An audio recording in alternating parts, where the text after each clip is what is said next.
ini riwayat Bukhari jilid 7 halaman 8, Imam Muslim jilid 2 halaman 1045. Bahwasanya beliau sallallahu alaihi wasallam memerdekakan Sofia dan menjadikan pembebasannya sebagai maharnya. Ya. Berarti mahar itu tidak selamanya harus emas, perak atau uang kalau zaman kita sekarang, tapi bisa dalam bentuk pakaian, ya, seperti kita perangkat alat sholat, bisa Al-Quran, bisa apa saja, perabot rumah. Bahkan di sini kalau seseorang itu menjadi sahaya, seperti kasus Sofia radhiyallahu anha. Sofia adalah istri Nabi SAW dari turunan Yahudi, Sofia binti Huyai. Tadinya masuk dalam tawanan perang dan menjadi sahayanya Nabi SAW. Lalu Nabi SAW bebaskan dia dan menjadikan pembebasannya itu sebagai maharnya. Dan ini juga berarti menandakan boleh mahar dengan pembebasan ini, sebagaimana juga boleh mahar dengan ayat-ayat Al-Quran.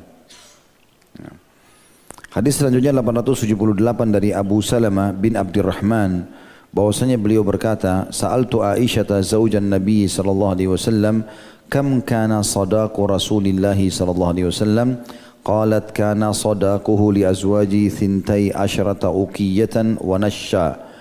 Qalat atadri man nashu? Qala qultu la. Qalat nisfu uqiyah. Fatilka 500 dirham. Fahada sadaqu Rasulillah sallallahu alaihi wasallam li azwajihi. Aku bertanya kepada Aisyah, istri Nabi sallallahu alaihi wasallam, berapa mahar yang dibayarkan oleh Rasulullah sallallahu alaihi wasallam?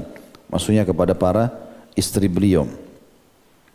Maka dia pun menjawab, Aisyah menjawab, maharnya kepada istri-istrinya adalah 12 uqiyah dan nash.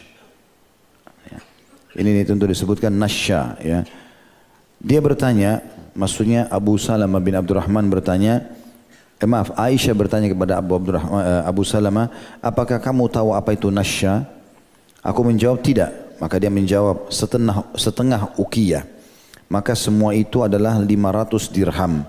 Itulah mahar Rasulullah SAW kepada istri-istrinya. Hadis ini sahih diriwayatkan Imam Muslim di jilid 2 halaman 1042. Berarti teman-teman, mahar itu bebas. Boleh besar, boleh sedang, boleh kecil.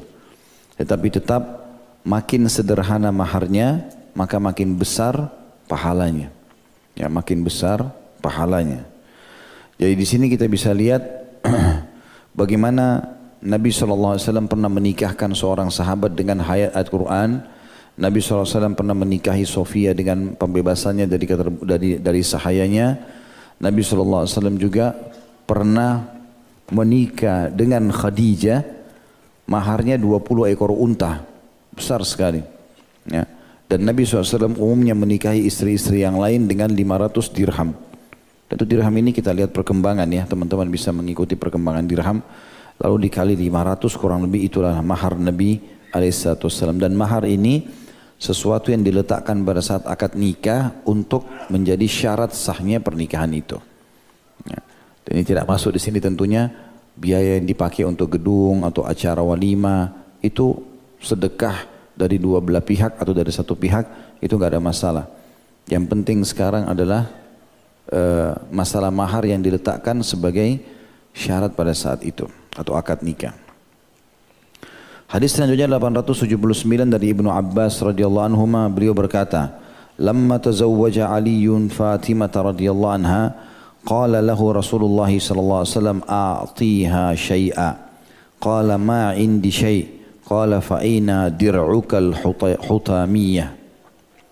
Ketika Ali menikahi Fatimah atau menikah dengan Fatimah radhiyallahu anha, Rasulullah SAW berkata kepadanya, berikan sesuatu kepadanya. Maksudnya, hai Ali, berikan sesuatu pada Fatimah. Maka Ali menjawab, aku tidak mempunyai sesuatu. Aku enggak punya apa-apa. Kalau kata Nabi SAW, mana baju perang Hutamiyah milikmu? Hadis ini diriwayatkan Abu Daud dan An-Nasai serta disahihkan oleh Al-Hakim. Ya, Abu Daud sebutkan di jilid 2 halaman 240, An-Nasai jilid 6 halaman 129 dan 130, serta disahihkan oleh Syekh Albani dalam Sahih Abi Dawud jilid 2 halaman 400. Ya. Hadis ini teman-teman memberikan gambaran kepada kita bahwasanya juga mahar yang diberikan kepada wanita itu boleh diberikan walaupun bukan barang khas wanita. Di sini Nabi SAW suruh Ali bin Abi Thalib memberikan baju perang laki-laki. tidak dimaksimalkan atau tidak dipakai oleh Fatimah. Tapi dia bisa menjualnya, yang jelas dijadikan sebagai mahar. Sebagaimana juga Nabi SAW pernah menyuruh sahabat untuk mencari cincin dari besi. Jadi bukan dari perak lagi, cuma besi saja dibentuk seperti cincin sudah cukup untuk menjadi mahar. Berarti tidak harus mahar itu adalah sebuah kebutuhan wanita. Boleh saja yang lain kalau seseorang tidak miliki kecuali itu. Hadis nomor 880 dari Amr bin Shu'aib dari bapaknya dari kakeknya, beliau berkata, Rasulullah SAW bersabda, ayyu mamra'atin nukihat ala sadakin aw hibain aw iddatin qabla ismatin nikahi fahuwa laha wa ma kana ba'da ismatin nikahi fahuwa liman u'tiyah wa haqqu ma ukrima ar-rajulu alaihi ibnatuhu aw ukhtuh. Siapapun wanita yang dinikahi atas dasar mahar, hadiah atau janji sebelum sempurnanya akad nikah, maka ia untuk istrinya, dan apa yang diberikan setelah sempurnanya akad nikah maka itu adalah milik orang yang diberi. Dan sesuatu yang paling berhak dihadiahkan kepada seorang laki-laki sebagai bentuk penghormatan baginya adalah sesuatu yang dihadiahkan kepadanya berkat anaknya atau saudara perempuannya. Hadis ini diriwayatkan oleh Imam 4 kecuali At-Tirmidzi. Hadis ini diriwayatkan Imam Ahmad di jilid 2 halaman 182 dan Abu Daud jilid 2 halaman 241, An-Nisai jilid 6 halaman 120, Ibnu Majah jilid 1 halaman 1 atau 628. Namun hadis ini didhaifkan oleh Syekh Albani.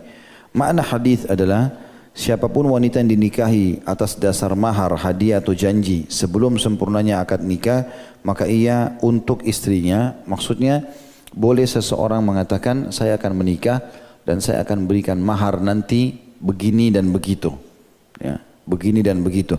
Berarti ini sudah merupakan janji yang harus ditepati.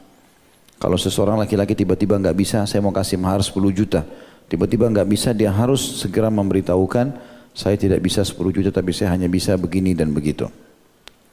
Dan apa yang diberikan setelah sempurnanya akad nikah maka itu adalah milik orang yang diberi.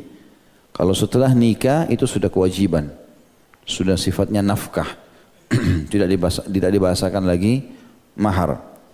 Dan sesuatu paling berhak dihadiahkan kepada seorang laki-laki sebagai bentuk penghormatan baginya, maksudnya sesuatu yang dia jadikan sebagai pemberian kepada calon istrinya, itu yang paling baik adalah sesuatu yang dia hadiahkan untuk anaknya atau saudara perempuannya. Jadi apa yang biasa dia kasih hadiah buat anak perempuannya, kalau dia mau kasih hadiah karena punya nilai, begitu juga dengan saudari perempuannya, itu yang paling baik dia jadikan senilai atau sebentuk itu dengan sebagai mahar. Ya.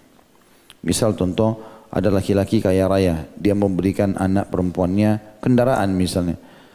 Maka kalau dia anggap itu yang paling baik buat dia berikan buat anaknya, maka itu juga yang paling baik dia berikan atau dijadikan sebagai mahar dengan calon pasangannya.